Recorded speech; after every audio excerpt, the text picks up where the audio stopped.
हमारे सभी और इस हॉल में उपस्थित हमारे गांव के सभी गार्जियन, माताएं, बहनें, सभी को वंदन, सभी को आज न्याय योद्धा राहुल गांधी जी का जन्मदिन है और इस जन्मदिन को आप लोगों ने बहुत ही धूमधाम से मनाया, इसके लिए बहुत बहुत धन्यवाद। न्याय योद्धा हमेशा न्याय की बात करते हैं और उन्होंने जो कुछ भी कहा उसे पूरा किया। जो भी विचार आए गरीबों के उत्थान के लिए, वंचित समाज, शोषित समाज, उनको आगे बढ़ाने के लिए कोई योजनाएं लेकर के आए और जहां जहां भी कांग्रेस की सरकार बनी, न्याय योद्धा ने उसे पूरा किया। मुझे याद है, मैं इसी गांव का बेटा हूं और जब मैं डॉक्टर बना, मेरी माँ को, मेरी चाची को कभी पैसे नसीब नहीं हुए थे। पिताजी के पास इतने पैसे नहीं थे कि माँ को अलग से हाथ खर्च देते, चाची को दादाजी हाथ खर्च देते। हमने महसूस किया कि इनके हाथ में भी कुछ राशि होनी चाहिए और मैं माँ को भी और चाची को भी अलग से हाथ खर्च दिया करता था और अभी भी मैं चाचा चाची को देता हूँ। आज महिलाओं को जो 25 रुपया देने की बात राहुल जी कर रहे हैं, ये बड़ा सूक्ष्म सोच है। जो मैं 30 वर्ष पहले सोचा था, वो सोच आज राहुल गांधी जी जनता के लिए सोच रहे हैं। हमने सिर्फ अपने माँ, अपनी चाची के लिए सोचा था, लेकिन राहुल जी के लिए पूरी आधी आबादी, हमारी माताएं, बहनें, उनके परिवार का हिस्सा है। तो उन्हें ये महसूस हुआ कि यदि अगर हमारे माता बहनों को 2500 रुपया अगर प्रत्येक माह खाते में आ जाए, उनके हाथ में आ जाए, तो छोटी मोटी जरूरतों को पूरा कर सकते हैं और किसी के आगे उनको हाथ नहीं फैलाना पड़ेगा।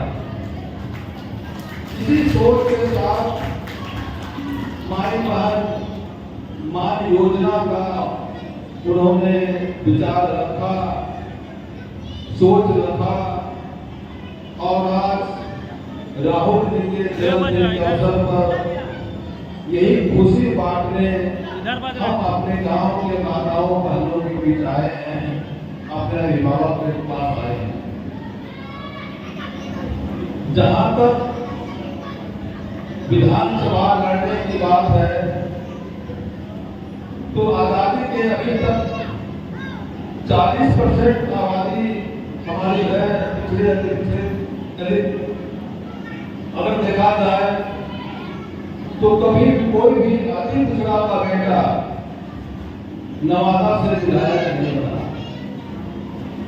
मैं ये नहीं कहता हूं कि नवादा से कोई विधायक नहीं बना तो आप मुझे बना दीजिए, लेकिन इतना मैं जरूर कहूंगा कि आपके पास जितने भी प्रत्याशी आए, आप उसके जीवन को पढ़िए, उसके विचारों को जानिए और तब वोट दीजिए। अगर आपका बेटा उससे अगर 19 है तो आप हमें वोट मत दीजिए।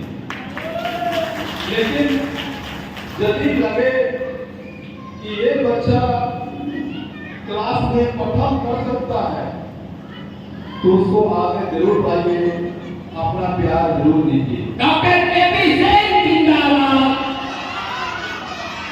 मैं किसी पैसे के लालच में राजनीति में मैं नहीं आया।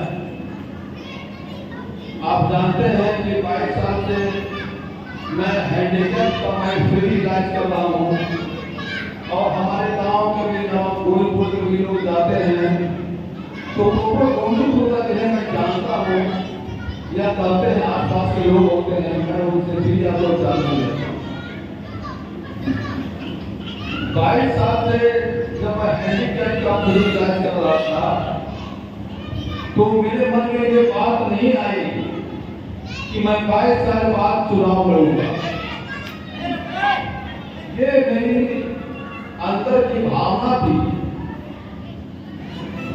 मैं देखता हूं कि 30 साल 40 साल पहले जो गोविंदपुर था, 40 साल के बाद उसमें बहुत परिवर्तन नहीं हुआ। आज भी वही का वही खड़ा है। कुछ मकान बन गए, कुछ बिल्डिंग बन गए, लेकिन मूलभूत सुविधाओं से आज भी हमारा गांव वंचित है।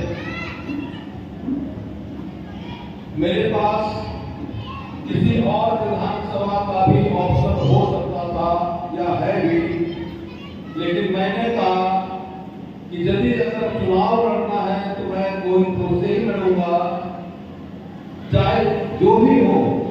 और इसलिए लड़ूंगा कि यदि अगर हमारे माता बहन अभिभावक ने हमें प्यार दिया तो अपने क्षेत्र को विकसित करने का एक मौका मिलेगा।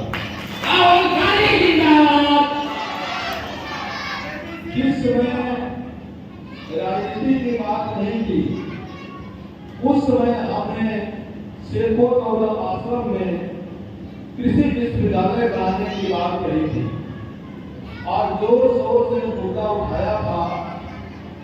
लेकिन नीतीश कुमार जी आए और मेडिकल कॉलेज की बात किए, मेडिकल कॉलेज की बात किए जो पूरा होने में 20 साल लगेगा। लेकिन कृषि विश्वविद्यालय की अगर बात करते तो शायद 6 महीने में वो चालू हो जाता और हमारे जिला का नाम पूरे हिंदुस्तान में होता। उसी तरह से कपोलक हमारे क्षेत्र का एक प्यारा सा जगह है जहाँ दूर दूर के लोग आते हैं। कपोलक महोत्सव मनाया गया, करोड़ों रुपये बढ़ाए गए, लेकिन कहाँ मनाया गया? वो मनाया गया नवादा में। तो जब नवादा में करोड़ों रुपया खर्च किया गया तो हमारे थाली या सोनी क्षेत्र के लोगों को क्या मिला? अगर वो महोत्सव कपोलक में मनाया जाता तो बहुत सारे लोगों का रोजी रोटी बनता, कुछ लोग कमाते, लेकिन ये सब नहीं हुआ। आज तक किसी ने कोई कर कारखाना की बात नहीं किया, लेकिन हमारे पास एक उद्योगपति आए थे मिलने के लिए। वो माली समाज से थे और हरियाणा के सांसद रह चुके हैं, राजकुमार सैनी जी। राजकुमार सैनी जी से हमारी जब बात हुई तो हमने कहा कि सर एक फैक्ट्री जो है हमारे क्षेत्र में भी लगा दीजिए, कुछ तो रोजगार मिलेगा, कुछ तो लोग आगे बढ़ेंगे। तो ऑप्शन आपके पास है। मैं शुरुआत करना था तो कहीं से भी कर सकता था, लेकिन जहां मैं जन्म लिया हो वो भूमि पवित्र होती है, वो मिट्टी पवित्र होती है, उसका एक सबूत होता है और उसी सबूत की वजह से मैं चुनाव के लिए पहला विजिट गोविंदपुर से किया। आपका प्रत्याशी कैसा हो, डॉक्टर केपी सिंह कैसा हो, हमारी माताएं जो दूर दूर से चल के आई हैं, बड़ी धैर्य से हमारी बातों को सुन रही हैं और इसके लिए नारी शक्ति को मैं नमन करता हूँ। और बहुत देर हो गई, लोग भाषण सुनते सुनते उठ जाते हैं और मैं भी भाषण दे रहा हूँ। ज़्यादा बोलना बहुत अच्छी बात नहीं है, अगर आप करने का मौका दें तो मैं कुछ करके दिखाऊं, इसलिए तमन्ना है। जहाँ आदमी जन्म लेता है वही सम्मान पाने की चेष्टा करता है। हमारे लोग विदेशों में हैं, अमेरिका में है, इंग्लैंड में है, लेकिन हम उसे नहीं जानते। हमारे क्षेत्र के लोग यदि अगर हम उस लायक हुए कि हमें सम्मान दें तो उससे खुशी की बात कुछ नहीं हो सकती है। और इसी सम्मान के चाहत में, इसी प्यार के चाहत में मैं आप लोगों के पास उपस्थित हुआ हूँ और हमेशा उपस्थित रहूंगा, चाहे कभी हो। ये पुनः सभी ग्रामवासियों को नमन करते हुए मैं अपने वाणी को विराम देता हूँ। धन्यवाद।